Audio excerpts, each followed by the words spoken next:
to Cult Macabre, a phantasmagoric guide to pop culture's dark side. I'm Richie. And I'm Lee. Happy Halloween, everybody, and welcome to our review of A Nightmare on Elm Street Part 3, Dream Warriors, picking up right where A Nightmare on Elm Street Part 2 left off over this past summer when we talked about that one. I love that we're covering what is typically considered the fan favorite of the series. Yeah, it's always a hotly debated topic whether or not this one or the original Nightmare on Elm Street from 1984 is indeed the either fan favorite or the best in the franchise. I have a lot of opinions on this franchise as a whole, which we will visit every film that we talk about because we do plan on getting through this entire series. It's what we started with, and I definitely want to wrap it up. It would feel great to come full circle.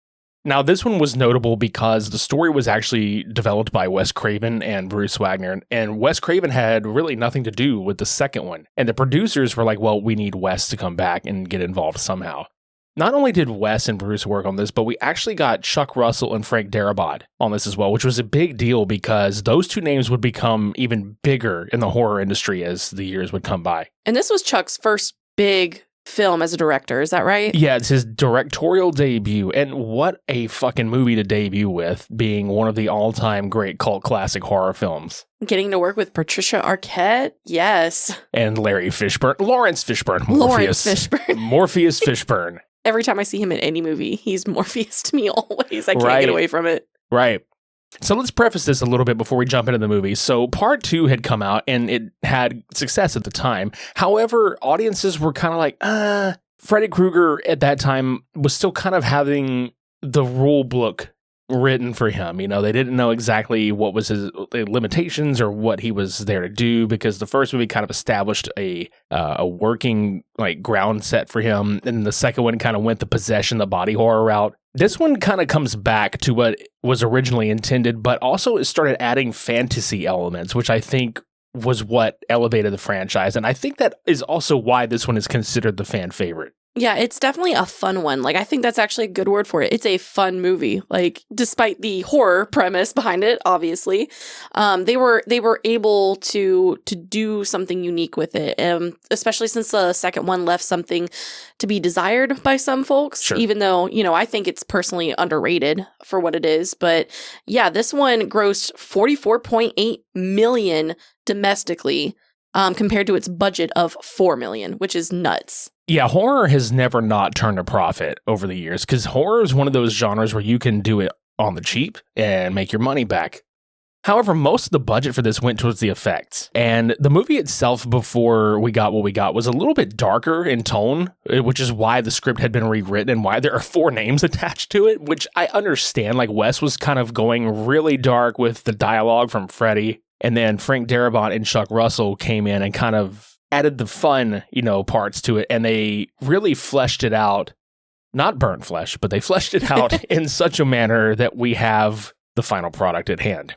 Although I will say that some of the things that they worked on for this movie that ended up not making it into the final cut, watching the documentary Never Sleep Again gave us some really good insight onto what we were missing out as far as that goes. But we'll definitely get into that when we talk about some of the scenes coming up here. Yeah, and when we open the movie, which we'll just go ahead and get into the film proper, it's a year after, which they don't even allude to, which it kind of cracks me up. It's supposed to be a year after Elm Street 2. And with the timeline, we should note that the original Nightmare on Elm Street takes place in 1981, even though it came out in 1984, because the next film took place 5 years after. So that was in 1986. And being that this movie released in 1987 and it being a year after the second film, it actually takes place in the year that it is being released to theaters. So we get introduced to the character of Kristen, who is played by Patricia Arquette in her feature film debut, it's really weird. Like, Johnny Depp's first movie was the first one, and this is Patricia Arquette's first one. Like, horror is a good, breakout role. It's a good starting ground. Mm-hmm. So we open on Kristen, who is putting a papier-mâché house together to the tune of Into the Fire by Dokken, which is one of 2 Dokken songs in this one, because the subsequent title, Dream Warriors, is also the title of the Dokken song that is featured. And it's really cool because we do start with the really awesome score by Angela Badalamenti, who has scored most of the Elm Street franchise and wrote the original theme. It fades out of Angelo's score right into that song as she's papier-mâchéing and gluing this house together. And then she's like straight up spooning instant coffee into her mouth and downing it with Diet Coke or whatever the fuck. That's like the equivalent of drinking orange juice after you brush your teeth. That Ugh. sounds horrible. It is pretty horrible. It makes me cringe. And it's instant coffee, which means it's so concentrated. You can even see the look on her face when she spoons and she's just like, She wanted to vomit too. So, She also regretted her decisions. but then we fade into the fire and we get introduced to Kristen's mom, who off the bat, you can tell is Kind of a bitch. she's a bitch and a floozy, for the lack of a better term. Obviously kind of only gives a shit more about her social life than her kid. And that's apparent throughout the entire film. Like, we don't have anybody who's seen this knows that, but I do want to say that we know that you've seen this movie. If you haven't, we'd be very shocked. We know that you know what's going on with most of this shit. Mm-hmm. I just think it's hilarious the way they portray this. This was kind of like very much every parent at this time. Latchkey kids that just get left there. You know, she's 14, 15 years old, supposedly in this one. Yeah. And these are all teenagers between 14 and 17 years old whenever we get introduced to the other kids. And we go from there to our first nightmare sequence when she lays down and goes to sleep. And this is what we were talking about earlier with the props and like some of the stuff that we didn't get, because Freddy obviously like shows up. And I like that they don't have to reestablish Freddy. He's just there and they can just jump right into this kind of shit. You know, there's a callback to the Bizquick stairs from the first movie where she gets stuck because she's carrying one of the jump rope kids and trying to run from him. And when she looks down, the kid's like, "Please stop, you're hurting me." And she looks down and it's just like this skeletal, like, doll. When in reality, you know, it's okay to laugh. Already laughing at it. No, I think it's funny because we know what we were supposed to be getting right there. And whenever they were looking at the effects for this, they literally, and I swear to God, this is exactly what they said in the documentary. They were like, "Well, what are you looking for in this dead corpse like thing?" And they said, "Think Auschwitz." And they legitimately modeled an emaciated young 5-year-old to 6-year-old girl. It was pretty well done and pretty dark. Like, It was like, grotesque. Oh shit, yeah. But it looked great for what it was. And it felt like a disappointment to me after watching the Never Sleep Again documentary that we didn't get to see that used. Yeah, and I get it at the time, you know, because they looked at it whenever they came back. The producers and the team just looked and they were like, "God, we can't use this. That's too much. There's a line and this is over the line." Yeah. But anyway, she winds up waking and it's a dream within a dream. She goes to the bathroom, and this is kind of where the fantastical elements start coming in, where Freddy starts being incorporated with inanimate objects, such as the bathroom sink handle. Which I really appreciate that they do that with the inanimate object thing, because it makes literally everything in your environment a terror and a possibility for terror. There's nowhere for you to feel safe. Imagine taking a shit and Freddy is the toilet. Oh, you taking a spooky dookie. Yeah, but you know how he does that tongue thing? Oh, God. You think the water just jumps up and splashes your asshole, but no, it's just Freddy tossing your salad. Hey, Mom, when did we get a bidet? Bidet Krueger. The toilet just becomes a Freddy clogger. Freddy Krueger, Jesus Christ. I do love the imagery of the claws coming up through the sink handles. That was really well done. Felt very threatening. And then it just keeps elongating to these weird, like, pipe arms. And of course, you know, Freddy's got to fuck with everybody. So he really makes it look like Kristen is suicidal.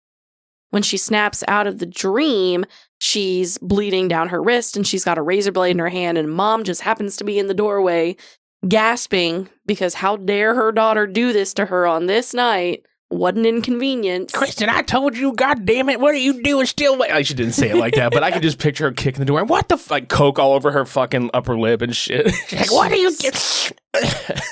So she carts her ass straight to the psychiatric hospital. Yeah, we get introduced to Westin Hills, which does come back into play by the time Nightmare on Elm Street Part 8, because yes, it is considered Part 8, Freddy vs. Jason. When that film comes around, we have Westin Hills again. And Westin Hills is a central location to this movie because there we get introduced to Dr. Gordon, who is a new character. And a thing that I love about this film is the fact that we are able to introduce all these new characters and have a few returning characters, and we give a shit all the same about every one of these people. Yeah, they really make you care about them, all of the kids involved. And, you know, speaking of returning characters, we get to see Nancy Thompson make her grand return to the series. We love Heather Langenkamp. And she's playing an intern therapist. that is now working at the hospital. Yeah, and it's really a good way to reintroduce her because we don't really get much of what happened with Nancy after the first one, because as we know, the first film ended as a dream within a dream. So Nancy's fate was kind of left up in the air. You didn't know if she survived, if this was just her having like a snap flashback or just trauma, but we'll get to her character later. So they're trying to sedate Kristen. Nancy just shows up in the nick of time and finishes the Freddy rhyme. I didn't mean to rhyme that. That's just how it came out. Sue me. And from there, we start becoming introduced to the rest of Dr. Gordon's patients, such as Philip, who is a sleepwalker, Kincaid, who is like, he's just written as like the tough guy, and Jennifer, who is obsessed with being an actress in Hollywood. And then we have Will, who is the Wizard Master. I love his character a lot. I love Will. Yeah. He is a paraplegic from a prior suicide attempt. Taryn, who is a recovering heroin addict. And then Joey, who is mute from a traumatic event. I think he's also the youngest in the group, or at least that's the impression I get. He's one of the youngest in the group, yes. And we get introduced to some new elements as far as plot devices. Now, I want to point out that parts 3, 4, and 5 within this franchise, it's its own trilogy. Because you have Dream Warriors, Dream Master, and Dream Child. These are all kind of connecting into some sort of like powers in your dreams. This one is where Kristen has the ability to pull people into her dreams just by sheer willpower alone. And also we are introduced to the fact that in your dreams, you do possess some sort of hidden power or something that you've always wanted to do, but you can't do in the real world. Yeah, your special ability. And Kristen shows off her special ability pretty quickly. Freddy comes after Kristen in her dreams literally that night, and Kristen uses her power to kind of accidentally pull Nancy in her dream, which in turn allows her to get away from Freddy. Let's talk about the dick snake. I fucking love that puppet so much. It's one of my favorite parts of the movie. It was also funny watching the documentary and hearing them talk about how difficult it was to make, like especially weight-wise, and how phallic it looked, to the point where they wanted to paint it different colors so it looked less phallic. Yeah, because it was tan, and they were like, it looks like a dick. And it's like they had to call the art department in to start throwing like blues and green liquids all over it that way. And to me, it just looked like a really big demon dick. Yeah, I mean, fair enough. But I like how they shot this one, right? So this creature, it's Freddy. Let's just call it Freddy. So Freddy is eating Kristen, but they shot this in reverse and they played the footage backwards, and it gave it this really ethereal kind of quality with the shutter speed and the frame rate and everything. It was really cool. It looks fantastic. Well, here's where the plot thickens. So not only does she call Nancy into her dream, when she stabs this fucking snake in the eye, it spits Kristen out and it looks at her and it just, you. And then Nancy has the realization also and just says, oh my God, run, because she immediately knew what they were in for. Yeah. Imagine like being on, now Nancy is on Hypnosil. We do need to point out that she has an encounter with Dr. Gordon after being introduced to Kristen. And she spills her purse and he helps her pick up her stuff. And inside of that is a medication known as Hypnosil, which again gets reintroduced in Freddy vs. Jason. It is in universe a dream suppressant, and apparently Nancy has been on this dream suppressant for a very long time. And effectively. Yes, and that is kind of like this weird plot hole that they don't really talk about, is the fact if Nancy can't dream on this shit, how is she being pulled into somebody else's dreams and experiencing that? Yeah, the only thing I can chalk that up to is suspension of disbelief. Sure. Power is more powerful than medication, I guess. It's a side effect that they didn't mention in the paperwork. Right. But anyway, I digress. Nancy recognizes this and they get out because Kristen can actually pull everybody and herself out of the dream and wake up once she realizes that she's able to. And it turns out the papier-mâché house that she was building in the front half of this movie is 1428 Elm Street, which is Nancy Thompson's old house, and she even brings it in. Mm-hmm. And she's like, where did you see this? I used to live in this house. Which is really strange considering they were in the house when they were having the dream. But I wonder if that's also kind of like Nancy blocking certain shit out, because like it's almost unrecognizable because it's dilapidated and really fucked up looking and it's not the same anymore. Trauma will also do that to you. It'll make shit stick with you in weird ways. So that happens, and, in group, because all the kids have group with Dr. Gordon and Dr. Sims. Now, Dr. Sims is kind of a bitch, and that's very apparent. She's kind of a bitch. Which is funny because the actress who played her did not think at all that she was playing her that way, but it's a combination of her body language and her very antiquated ideas on what's wrong with these kids and how they should fix them. Sex, drugs, and rock and roll, man. You're like this cunt. Yeah, pretty much. So again, we get more backstory with these characters, as we mentioned earlier, who they were.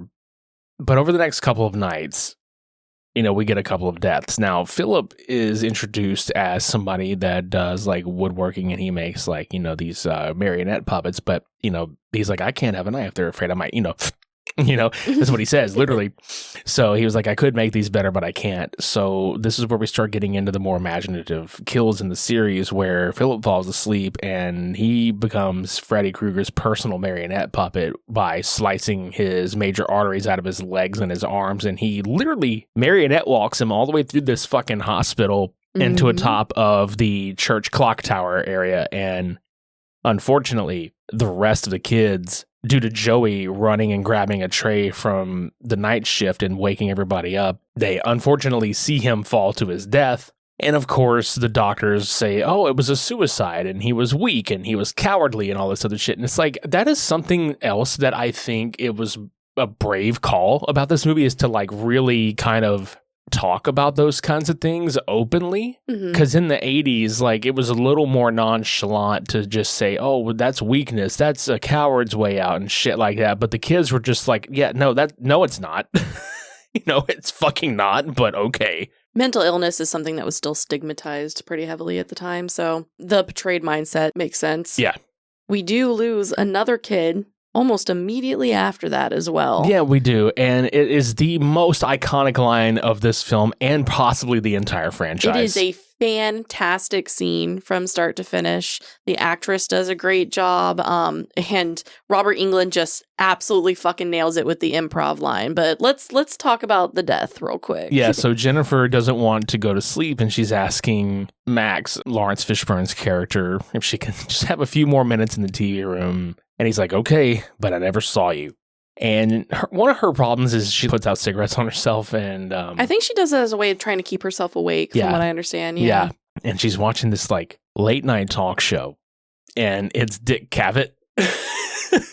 Like, it's really him. I love this little cameo. Yeah, so it made me laugh because in that documentary, they asked Dick Cavett, they were just like, hey, man, like, who do you want on this show with you? And he was like, you know what? I wanted to have the most useless motherfucker on my show, somebody that I would never ask to have on my show in my entire life because it's actually funny. And he chose fucking Zsa Zsa Gabor. Hilarious. I love that so much. Yeah, I do too. And it's wild because, like, Zsa Zsa Gabor, she has since passed. She was 99.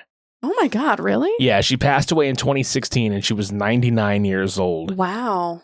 And she was very, very well known for the original Moulin Rouge in 1952, and was also very well known for having an extremely lavish lifestyle in Hollywood, a shit ton of marriage. Like, she had like 9 ex-husbands, and like, she was married to Conrad Hilton at one point. Like, yes, the hotel guy. But anyway, he had her on there, as an interview segment, and Jennifer's watching this happen. And he says something to the effect of, like, you want to know what? And she's like, well, what's that? And he's all like, who comes? And it cuts right from Dick saying starting to say the line, cuts right to Zsa Zsa, and then cut back, and it's Krueger in the fucking talk show host seat. And that's funny to me. He's like, who gives a fuck what you think? And he's about to slash her, and the TV goes to static. And this is probably one of the best practical effects in the movie, where they have like this vacuum sealed rubber puppet of Freddy coming out the top of the TV, and then it suctions to his face, but then it cuts, and then it's Robert with like these fucking moving antenna on his head. It looks great.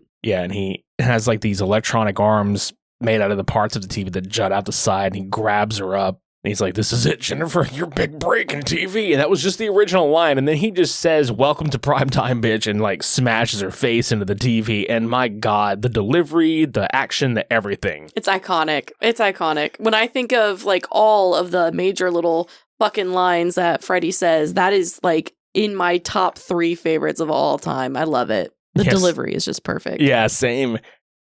Here's the wild part. So Max rolls in there, and you know how like in the film they're just there's a reasonable explanation for how these kids are dying. Yeah, I want to know how this short shit ass girl like leapt up and smashed her face through a tube TV. Have you ever tried to break a tube TV before? No, I have not. It's impossible. Like you have to tip it on its face.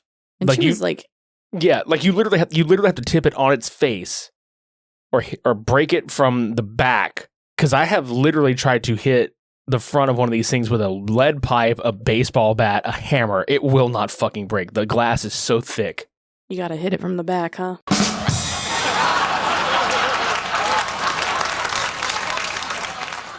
Pretty shortly after this, Nancy ends up gathering all the kids together and ends up telling them that they are all that remains of the Elm Street kids. Yeah, because she has a meeting with Dr. Gordon. A couple of them, in fact. Some very intimate meetings. Well, they don't ever really come out with it, but like there's sort of something there, sort of not something there.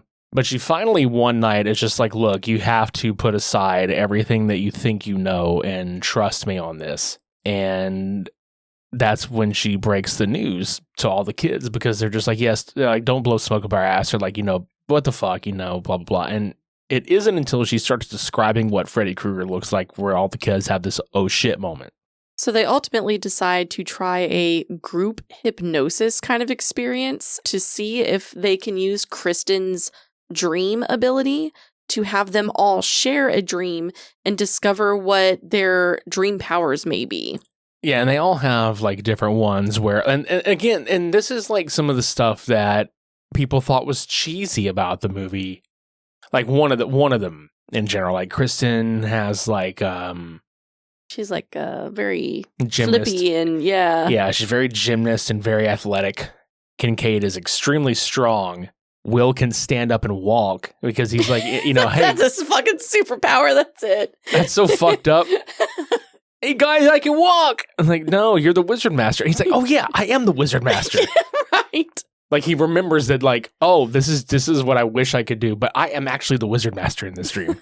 He's a huge D&D guy, which they show a couple of D&D scenes, you know. Mm-hmm. But Taryn has the line, in my dreams I'm beautiful and bad. And she has like this giant fucking mohawk and these switchblade knives, and she is the epitome of what we would consider to be like Hot Topic mall culture in like the mid 2000s. It was counterculture around that time. I love it though. Yeah. No, a lot of people think this is like the cheesiest, corniest fucking line in the entire movie and maybe in a good chunk of the franchise. But I actually remember the first time I saw this movie and she said that, I was like, oh, you know what? I love that. I love that that is her ideal beauty standard. It's her ideation of beauty. Yeah. That's her penultimate. I thought that was awesome. I don't know. Yeah, same here. And apparently Dr. Neil Gordon's dream power is to not be a fucking dork. I mean, I don't know if that they were like really discovered that or not. But they didn't give shit to him. I just realized that. What the fuck? Yeah, I mean, Nancy really didn't have one either. Yeah, well, I was going to say the power of escape, but you know.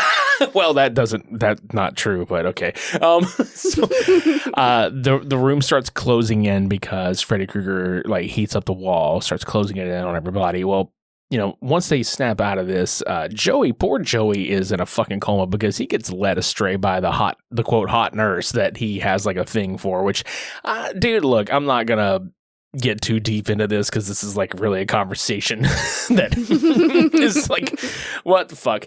So the fuck is this nurse hitting on a teenager for? And again, it's like, hey man, this is the 80s and like nobody thought about that shit. Every kid, like every teen male child was like, hey, you know, like that was the fucking mindset. But they almost did something with the chick with a weird effect where they were going to have the Krueger makeup on the actress with bare titties. There's actually photographs of this. It's real. It's fucking hysterical, too. Like, I can see why they didn't go that route, but I think if they had done things a little bit differently, it could have worked. Mm-hmm. Like, Robert Englund wearing the titties would have been so much better. Yeah, I would have much rather seen Robert Englund with a pair of fake tits on him because I think that visual would have been fucking hysterical because Robert would have played that up so fucking much. I could have seen him doing a really good job with that actually, and it would have looked a lot less awkward than the female nurse wearing the slightly larger than it should be Freddy Krueger head for sure. Yeah. And then the effect for this one was kind of neat too, because like they did a whole tongue joke where like she spits tongues out of her mouth and it winds up tying Joey to this bed frame and he's like hanging essentially and there's like a hellscape underneath him. So he's in a coma now because Freddy's got him trapped and they call a code blue on the kids, in awake world. The real world. The real world. And the dean of the hospital winds up actually firing Nancy and Gordon because at one point Gordon had brought up wanting to prescribe Hypnosil to the children to get the dreams under control, but weirdly, like, because they blamed it on that, but the kids never once took any of it. So they just kind of had it out for this guy to begin with, all these kids dying. He's like, yeah, I've got 2 kids that are dead. Now this kid's in a coma. What the hell are we supposed to tell these parents and tell everybody and all this other shit, right? So they relieve them of their positions, and Neil winds up finding this nun in the same area that Philip was murdered in. Dressed all in white. Yeah. White habit. Yeah, she proceeds to basically tell him about Freddy's backstory, that his mom was a young nun at this place forever ago, and she was locked in with a lot of the inmates overnight and was sexually assaulted and raped over 100 times. So that gave like the nickname to Freddy, the bastard son of 100 maniacs. And like it's just this entire story that actually does get revisited over the next 2 films. Sure does. And so basically she tells Neil Gordon that the wicked soul must be laid to rest. Basically, they need to locate Freddy's remains and bury it in hallowed grounds to put his soul to rest ultimately, because that's why he's still causing havoc. And if we remember, the only people who know the location of Freddy's corpse were the original parents from Elm Street. And the only parent that is alive right now, which I'm sure they're all alive still, but the only one that's on screen that's alive is Nancy's father, played by a returning John Saxon as Donald Thompson, who has been demoted from lieutenant police officer to rent-a-cop. Yikes. He's a fucking security guard. He's top flight security, Craig. It's really sad to see, especially when we do actually see John Saxon on screen as Don. He's in a bar. He's having a real rough time, dude. He's drunk as fuck. You know what's really fucked up about this, if you stop and think about it? The fact that Nancy had to deal with an alcoholic mom, and then like her dad was who she really clung to. She was a daddy's girl, right? And then you cut to this movie, they haven't had contact. Like, it's very apparent that they haven't had contact in a very long time. He's drinking daily. He's kind of taken on that part. They don't have any relationship anymore. No. And, they don't really say much else other than like, my mom passed away, but I'm assuming, in the universe, only her and her dad know, because she brings it up again when they find him at the bar. She's like, I need your help. I need to know where Freddy's remains are. He's doing this all over again or whatever. Then he just kind of blows it off, like right in her face. And he's like, Fred Krueger is dead. How many times I got to tell you this? Like, he literally was just like, you always had a little trouble with that. And he pretty much like just embarrasses the shit out of her right in front of Dr. Gordon. Yeah, he was like, see you later, sweetheart. Don't make it so long before the next visit. Which pisses the doctor off pretty bad, because he's definitely got feels for Nancy at this point. Yeah, this is where Dr. Gordon grows a set of balls and a spine at the exact same time, right? So he pretty much tells Nancy, hey, go to the hospital and try to like get with them, because he gets a page from the kids that they've locked Kristen in the quiet room for the night, which is where they put the trouble, or the problematic kids whenever they cause a ruckus or whatever. I like how the kids not only had free access to a phone of which to call him on, but also knew his pager number by heart. But that ought to tell you like what kind of relationship he has with these kids, because at one point we do see a photograph of him with a couple of kids on a lunch break, which tells you that like Gordon was not just like a doctor. He gave more of a shit about these kids than most doctors do.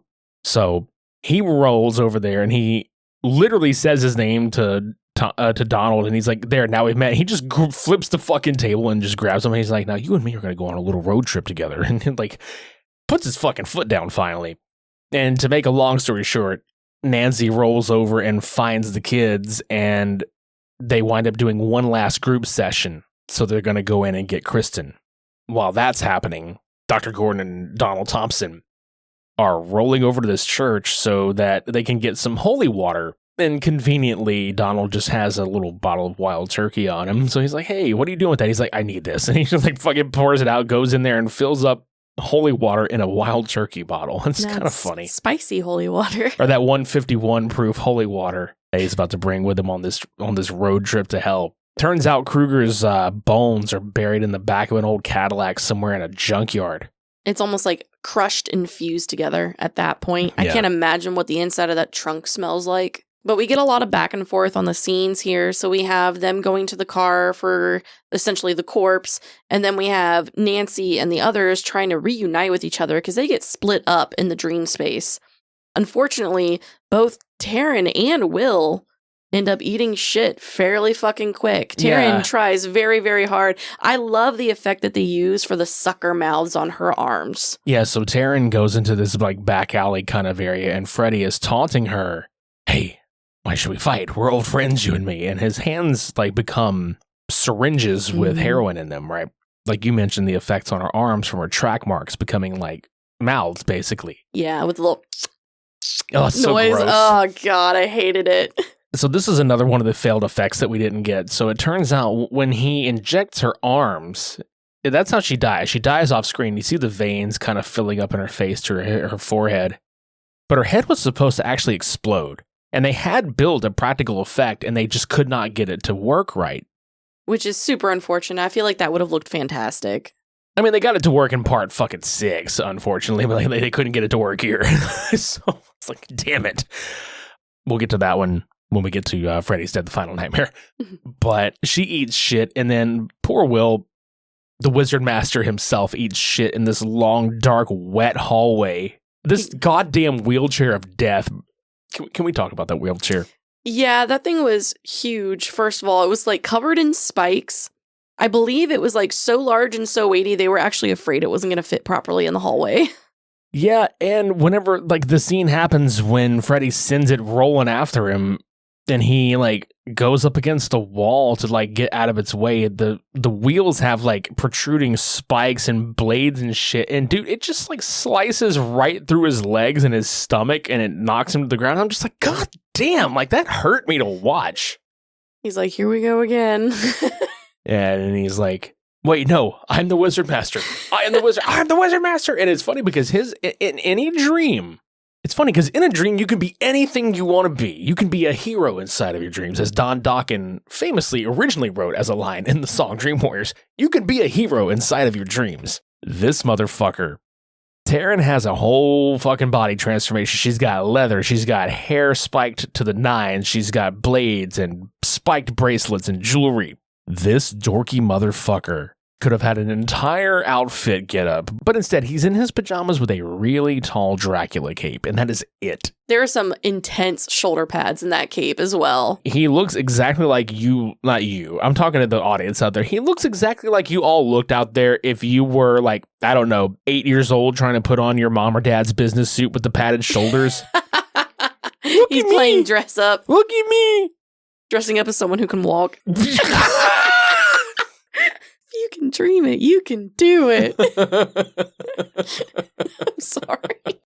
But this stunt is kind of funny. Now, he's jolting him. He's like, I'm the Wizard Master. He's like fucking spraying him with all these like magic like beams and shit. And he just runs toward him. And I'm like, why would you get closer? That's exactly what I was thinking. I was like, if this isn't working quite yet, you're not sure what's going on here, why do you just bum rush Freddy fucking Krueger? Like, what? Just because you can run doesn't mean you should. Yeah. So Freddy winds up just grabbing him up. And he's just like, I don't believe in fairy tales, kid. And he fucking stabs him in the heart with his bladed glove. Now, they actually shoved a 2x4 right there under his shirt for Robert Englund to hit because the blades on set were not fake.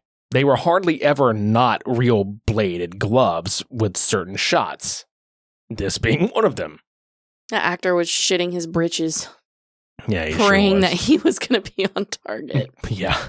So we cut out of that, and then we wind up getting the reuniting of Nancy and Kincaid and Kristen because they're still looking for Joey. They wind up going into this like central area where it's like a giant boiler pit, and they find Joey and they're trying to rescue him. Freddy Krueger rolls in there and starts attacking them. Well, Nancy stabs him with this bar. Yeah, it's just like a rebar or something. Yeah, and he pulls it and he's laughing the whole time. And she's like, I don't understand. He's strong. He's never been this strong. And that's when we get this really cool makeup reveal where he's like, yeah, the souls of the children give me strength. And he peels his sweater open and you see all the dead kids, like skin melded into his body, like halfway and quarter of the way where they look like, you know, parts of their face are like sunken in and melting into the rest of his body. It is a cool effect. It is really, really cool. And that's also one of my other favorite parts in the film. Actually, I thought that was amazingly well done. You can tell some time and effort was certainly put into that. And I think that was just like a chest plate that he wore, right? Yeah, it was just like a makeup piece that they put over the front of the sweater. With a bunch of wires coming out the back and whatnot. Yeah, they had puppeteers like controlling it. And unfortunately, during this same time, we get what I consider my least favorite scene in the whole movie. It's extremely disappointing for me, and that would be Donald Thompson getting murked by Freddy. Okay, I thought you were going to talk about like the effects that they had to use for this, because I was like, that was cutting edge at the time. I'm sure. They kind of Jason and the Argonauted the shit out of this. Yeah. Yeah, where it's a stop motion skeleton. It reminds me of Army of Darkness a little bit, actually. Sort of. So he realizes his bones are about to be fucking buried. Or in his mind, desecrated, you know what I'm saying? So he rolls back, inhabits his skeleton, which is strange considering that is real world shit happening. So like that's like, I don't know where they were going with that, but I appreciate the plot device. I can only assume that because it is his actual physical skeleton, he has some connection with it. That's probably the only way he can access the real world on his own, I'd imagine. Right. But yeah, he comes back, he knocks Gordon into the fucking grave they were digging and throws dirt on him, and he just tosses John Saxon and impales him on one of those Cadillac fenders, and he's just dead. Yeah, he's literally just gone. It literally takes 3 seconds, and I'm just sitting there like, I wish his death would have been a little bit more significant than that. Yeah, same here. But he leaves and he comes back. And Joey winds up finding his powers because they're in like this hallway of mirrors and Freddy's in the mirrors and he abducts everybody and Joey's in the corner and he finally yells like really loudly, no, and he shatters all the mirrors and he's like, oh, and he's like looking around and that was when Kincaid's like, hey, you found your dream powers, man. I remember losing my shit because I was just like, what? It was just something about the way he delivered the line just cracked me up. Kincaid looked like a construction worker Mario. He did, the red shirt and the suspenders. Yeah, like he's got this like red-orange shirt and boots to match and it's like fucking funny looking. But I can I point out how much I actually really enjoy Kincaid's character. He's very much the comic relief we need throughout this whole film because when they first show up in there, he's just like, hey, Freddy, where you at, pussy? You know, just yelling and like he's loud and he's funny loud. Yeah, no, I really like his character a lot too. And it makes me giggle hearing the actor talk about how he got that role. Mm-hmm. Yeah, definitely check out that Elm Street Legacy documentary. It's fucking great. It's absolutely worth the watch. But what cracks me up about this is like, oh, they think they beat him. They think of all the things that how they could beat Freddy, that this was it. Like they shattered these mirrors and like, it's it. It's over. And then down floats the soul of Donald Thompson and he's just like, I've crossed over, baby. Like he's looking at Nancy and she's like, Daddy? She falls for it so fast. That's the part I don't get. I know. She specifically knows better. I think it played into her. Unfortunately, it played into her daddy issues. Yeah. And she was like, oh, maybe this is my dream power. The power to speak to an alcoholic parent. Yeah, exactly. The power to get through to an alcoholic parent. But no. Yeah, well, he's like, I couldn't leave without telling you how much you mean to me and how much I love you. And she hugs him, and it's just Freddy because he guts her like a fish with his bladed glove. And which, when I first saw this movie, I was pissed off. Like they kill Nancy Thompson, like brutally fucking kill her. Yeah. I mean, she dies like a hero because like he's about to murk Kristen, and she comes back and stabs Freddy with his own fucking glove. While at the same time, Dr. Gordon has awakened and he has performed a burial rite ritual over Krueger's corpse. Like throws the holy water on him, throws a cross on him, throws him in hallowed ground. And the effect they do on this is really cool because like he's getting all this shit done to him, and it's like you see a cross on his forehead. It's like very vampire-esque the way they kill definitely. Him. And he's spinning around, freaking the fuck out. And they wind up like just rotoscoping like the footage where they were putting like the lights, the holy lights like beaming through and, you know, all this shit, right?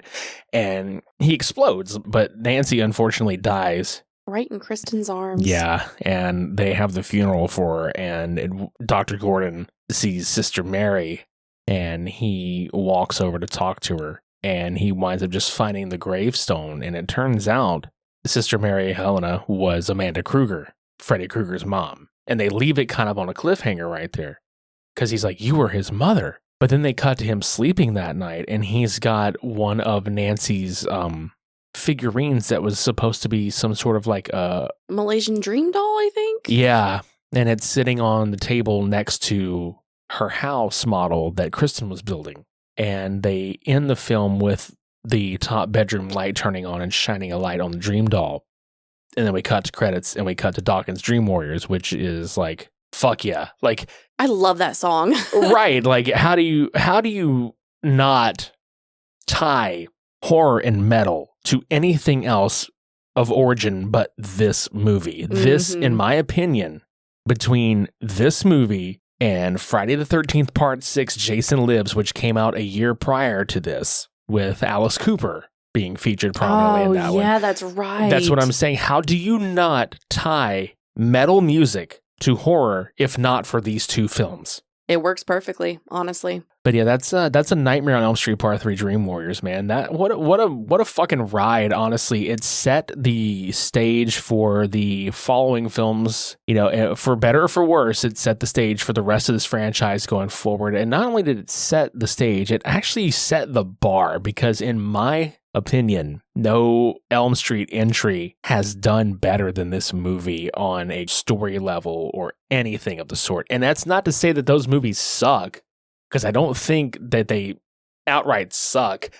There's obviously a least favorite of mine, which I think is just like, what the fuck were y'all thinking? Can't wait to get there. Yeah, but A Nightmare on Elm Street Part 3 Dream Warriors is probably my very favorite in the entirety of this series. And how I was mentioning that 3, 4, and 5 are its own trilogy. Parts 1, this film, and Part 7, which is Wes Craven's New Nightmare, is also considered its own trilogy if you just want to stick with Heather Langenkamp's story, which, again, we'll get to that in a little more detail once we come across that movie. This one was definitely, every time I watch this, I'm thinking, do I like this more than Part 1 or not? Do I like this more than 1? I think at the end of the day, this is my favorite watch. I think the pacing is fantastic. It's interesting. It's fun. It's different than the other ones. This is my go-to when I actually want to watch a Freddy movie. Yeah, and it's an hour and 36 minutes that does not feel like an hour and 36 minutes. Not at all. There's not a wasted moment on screen. Like, there is not a scene in this film that feels throwaway, in my opinion. Like, everything counts. Everything matters. Everything adds something to the movie. Yes. And once again, it helps when you have, not to mention the kids, I call them kids. Obviously, like, they were older than teenagers, but the cast of the kids, I think, helps with that because they're great. That's one thing I want to point, like, before we leave, that's one thing I want to point out with the Elm Street series as opposed to like Jason, like Friday the 13th series. And a lot of people always compare these two characters and franchises. I could not tell you a single character's name from Friday the 13th other than Tommy Jarvis, who was like the most well-known character outside of Jason Voorhees. And I could tell you and remember because all the kids and all the characters from these movies going forward and before this one were all written so exceptionally well that you couldn't help but really like them. Every one of the camp counselor kids were just fucking throwaways. All these kids had like a story and they meant something. They had character development. And that's what I think makes this franchise what it is. You care about the kids. They made every character count. There's some small notes before we leave. So in post-production, they actually did cut a scene where Dr. Gordon and Nancy like kissed, but they were like, nah, it was like a little too hot for the camera. Like, they literally cut it. So like there was a romance there that was just not on screen. So it was very apparent, like, it came across enough on screen as they had it in the first place. You know what I'm saying? And so you'd be shocked to know, most people out there, I think, would be shocked to know that, like, I guess, like, maybe not so shocking, because, like, horror typically back then tended to not get great responses from critics. Like, fucking Roger Ebert gave it 1.5 out of 4 stars. Jesus. he was like, yeah, the production's great, but it never generated any sympathy for its characters. That is bullshit. Yeah, I don't agree with that at all. Did he watch the movie? Exactly. Well, what he just said there is, I don't give a fuck about these mentally ill kids. Exactly, pretty fucking much. And then there was another review where Patrick Mullen from Medium said, this is a perfect companion piece to the first film and feels like it completes Nancy's story in a satisfying way. I could not agree more. Hard agree, yes. Yeah. I mean, that's just like a couple of things here. That's like one good and one bad. And there is a fun fact, like I was talking about Tommy Jarvis earlier. So if you look at the Friday the 13th video game, like, you know, the one that was most recently out? The Friday the 13th game? Yeah. Mm-hmm. Yeah. That was like a multiplayer online thing. Yeah, like a hunting kind of game, right? Yeah. Mm-hmm. So if you played the game, there's something called Tommy tapes, and that was like, you know, for Tommy Jarvis or whatever. So if you look at the Tommy tapes, apparently they hint at Tommy Jarvis having been sent to Westin Hills and was treated by Dr. Gordon. Oh, I didn't know that. That's pretty cool. Yeah. I love little hidden shit like that. Yeah, little Easter eggs. Easter eggs. And yeah, this was around the time Freddy blew up. We had a video game not long after this had come out, like a couple years after this, I think. Like he had an NES game. He was just everywhere. Like this helped turn Freddy into a pop culture sensation. And again, that all ties right back into the Dokken music video for Dream Warriors. Which I hadn't actually seen the video all the way through until the most recent time we watched this movie. Yeah, it's a cool video. I liked it. Yeah. So the next time that we visit the Nightmare on Elm Street franchise, we will be talking about A Nightmare on Elm Street Part 4, The Dream Master. And when that comes out, we don't know. Probably next season, maybe the one after that. We'll play it by ear. It'll be a nice little surprise. Yeah. Once again, happy Halloween, everybody. Thank you so much for joining us for this week's episode. And we hope you enjoyed this movie. You know, like, is this one of your favorite Elm Street films? What's your favorite Elm Street film? We know not everybody agrees that this one is, like, the most popular or their favorite. Let us know in the comments.